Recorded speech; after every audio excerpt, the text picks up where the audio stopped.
Well, welcome back to Swordbox. We've been talking about addictions, and so far we've really only discussed three types of substance addictions: tobacco, marijuana, and alcohol. They are really common, widely used, yet all very addictive and harmful. If these were the only ones out there, we would still have mountains of examples of ruined lives.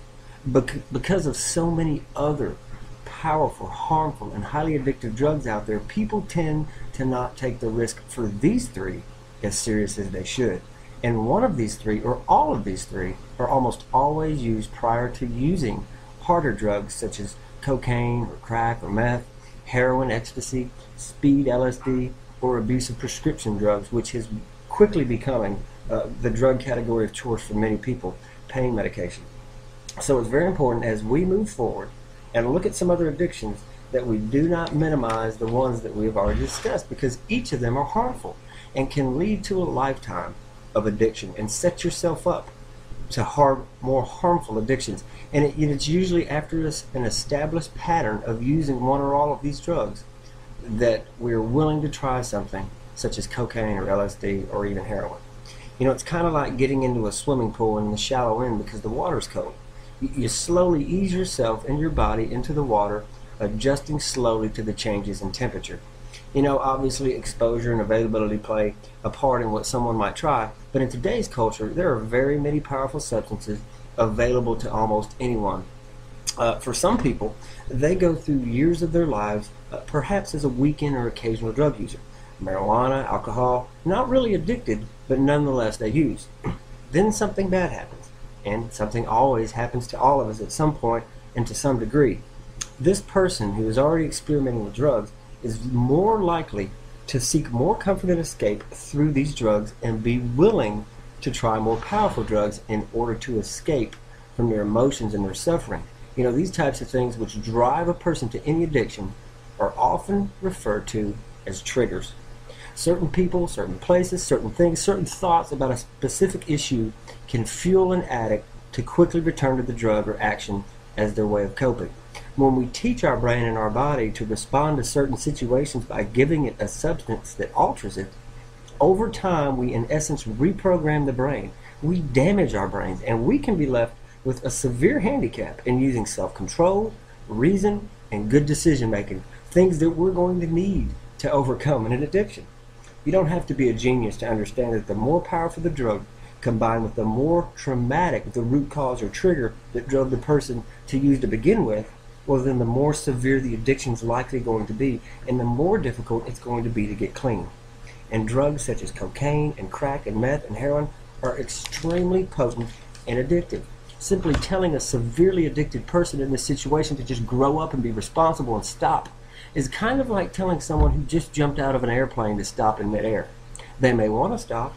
They may see that they're falling to their death, but they can't. Gravity is pulling them way beyond their own willpower or self-control or ability to handle, and they're going to need some help. It's not an excuse. Yes, whoever is addicted is still responsible for their choices that they made to put them where they are. But now they are no longer, in many cases, in control. And so my number one goal of this series, obviously, on addiction, is for you to never go there. And if you've been there, to never go back.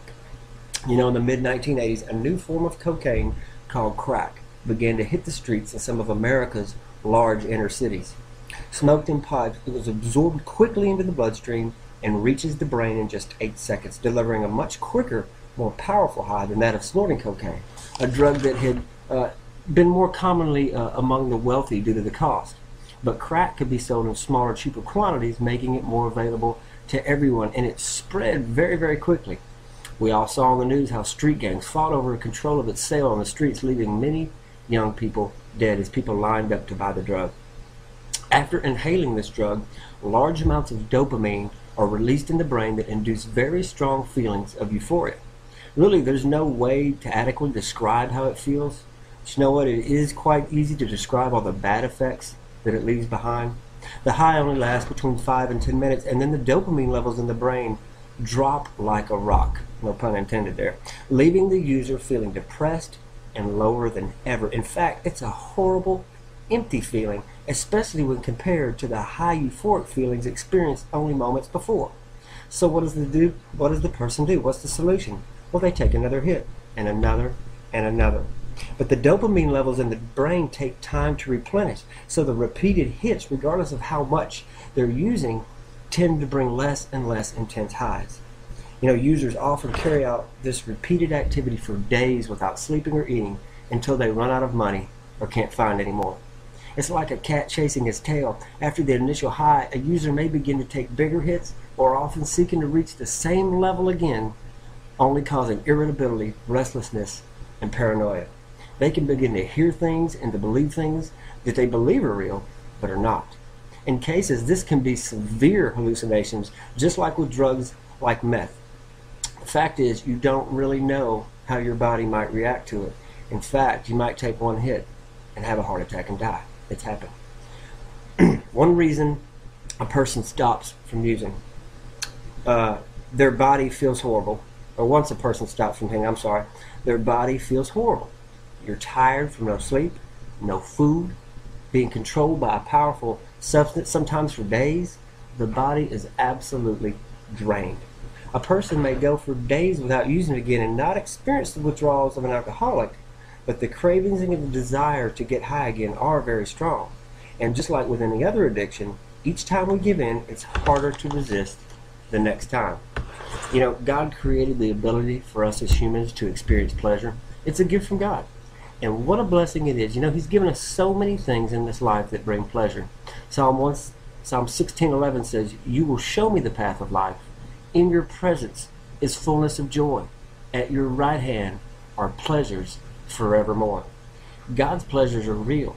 They bring real joy and real fulfillment, not a false sense of euphoria or well-being that leaves us craving and lusting and sick.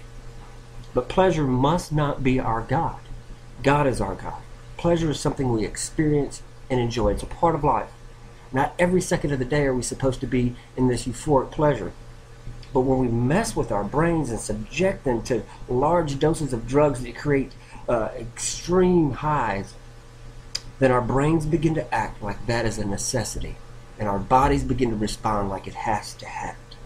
I want to read you a poem that an unknown author wrote about crack. It is absolutely on the money.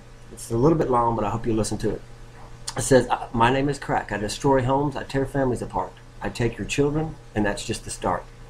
I'm more costly than diamonds, more precious than gold. The sorrow I bring is a sight to behold.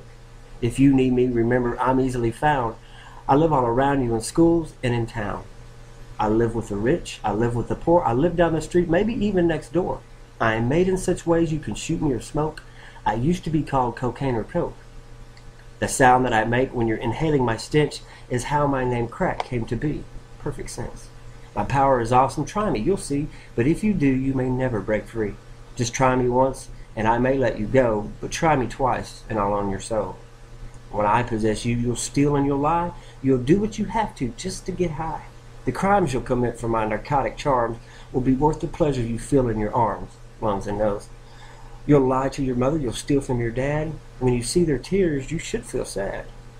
But you will forget your morals and how you were raised. I'll be your conscience. I'll teach you my ways. I'll take kids from parents and parents from kids. I'll turn people from God and separate friends. I'll take everything from you, your looks and your pride. I'll be with you always, right by your side. You'll give up everything, your family, your home, your friends, your money, then you'll be all alone. I'll take and take till you have nothing more to give. When I'm finished with you, you'll be lucky to live. If you try me, be warned, this is no game. If given the chance, I'll drive you insane. I'll ravish your body, I'll control your mind. I will own you completely, your soul will be mine. The nightmares I'll give you while lying in bed, the voices you'll hear from inside your head, the sweats, the shakes, the visions you'll see. I want you to know these are all gifts from me. But then it's too late, and you'll know in your heart that you are mine and we shall not part. The regret that you tried me, they always do. But you came to me, not I to you. You knew this would happen many times, you were told, but you challenged my power and chose to be bold. You could have said no and just walked away. If you could live that day over now, what would you say? I'll be your master, and you'll be my slave. I'll even go with you when you go to your grave. Now that you have met me, what will you do? Will you try me or not? It's all up to you. I can bring you more misery than words can tell. Come take my hand, let me lead you to to hell. That's a poem about crack, and I'd have to say it's pretty accurate. I'll plead for you to stay away from drugs. It may not start with crack. It may just start with tobacco, to marijuana, to speed. You got to stop before you ever get started with harmful substance addictions. God loves you. His desire is that He fill you and give you all you need for life and godliness, all you need for pleasure. He loves you very much. I love you too. Stay away from drugs. God bless you.